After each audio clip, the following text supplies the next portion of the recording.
안녕하세요 여러분, 브릿지 이용환입니다. 최근에 서울 강남권 집값이 심상치가 않습니다. 지난주 한국부동산원에 따르면 서울 아파트 가격이 전주보다 0.06% 올랐습니다. 보합세를 유지하던 서울 아파트 가격이 다시 이제 상승세로 전환하고 있는데요. 강남권 아파트들이 상승을 주도하고 있습니다. 그런데 지방은 완전 상황이 다르죠. 집값은 떨어지고 미분양 물량도 계속 쌓이고 있습니다. 서울 수도권과 지방 사이에 양극화 현상이 너무 심해지다 보니까 정부가 결국 지역 건설 경기를 살리기 위한 대책을 내놨습니다. 과연 이번 대책으로 지역 미분양이 좀 해소되고 건설 경기가 살아날 수 있을까요? 오늘 한번 알아보겠습니다.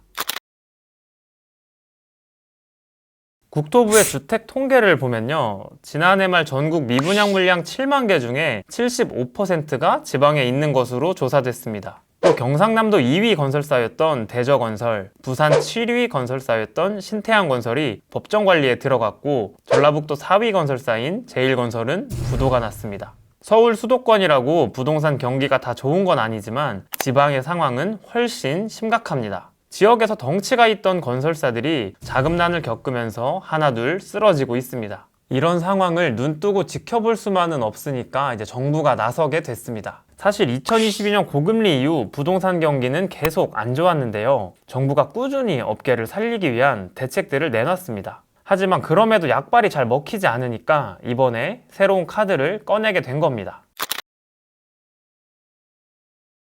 그럼 구체적으로 어떤 대책들을 발표했는지 한번 살펴볼까요? 가장 눈에 띄는 건 LH를 통해 지방에 있는 악성 미분양 3,000호를 매입해서 임대하겠다는 정책입니다. 악성 미분양은 준공후 미분양 물량을 뜻해요. 보통 한국에선 분양을 입주 2년 정도 전에 진행을 하죠. 그래서 입주 전까지는 남은 물량을 팔 시간이 있거든요. 여기서 아파트가 다 지어지고 본격적으로 입주가 시작됐는데도 안 팔린 물건들을 악성 미분양이라고 합니다. 전국 악성 미분양 물량이 2만 1,000호 정도 되는데요. 이번 정책으로 일정 부분 악성 미분양 물량 해소에 효과가 좀 있을 것 같습니다. 분양 대금이 건설사에 들어가야 건설사들의 자금난이 조금은 완화될 수가 있거든요. 또 다음 정책으로는 정부가 추진 중인 철도 지하화 사업을 서울보다 먼저 우선 대상지들을 발표했습니다. 본격적으로 사업이 시작되면 경기가 살아날 수 있죠. 구체적으로 부산진역에서 부산역 1조 4천억 원,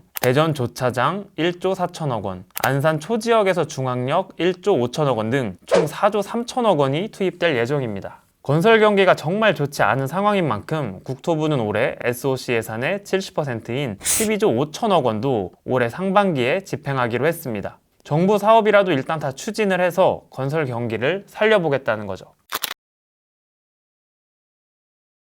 정부가 이렇게 대책을 냈지만 시장에서는 좀 아쉽다는 반응이 지배적입니다. 지금 건설 경기가 너무 안 좋아서 예상을 깨는 파격적인 정책이 나와도 모자랄 판인데 그렇게 눈에 띄는 정책은 없다는 이유에서인데요. 특히 건설업계에서는 주택 매매 수요를 끌어올릴 만한 진작책이 부족하다고 지적합니다. 사실 업계에서는 이전부터 지방 미분양 문제를 해결하고 건설 경기를 살리려면 파격적인 수요 진작책이 필요하다고 주장해 왔습니다. 이번 대책에서도 수요 진작책이 아예 빠진 건 아니에요. 우선 지방 악성 미분양 매물을 디딤돌 대출로 사면 우대금리를 주겠다고 했습니다. 그런데 건설사들이 말하는 주택 매매 수요는 실거주 수요보다는 투자 수요입니다. 이미 실거주를 위해 살 사람들은 샀다는 거죠. 투자 수요를 활성화시키는 게 중요하다고 생각하다 보니 아무래도 이번 정책에서 취득세와 양도세 관련한 감면 혜택들이 빠진 걸 좀 아쉽다고 많이 얘기하고 있습니다. 양도세와 취득세 부담이 줄어들면 거래 비용이 낮아지거든요. 그럼 투자 수요가 들어올 환경이 만들어지게 되겠죠. 2013년 박근혜 정부 때는 부동산 경기를 살리기 위해서 집을 샀을 때 5년간 양도세를 면제해 줬습니다. 엄청 파격적인 정책이었죠.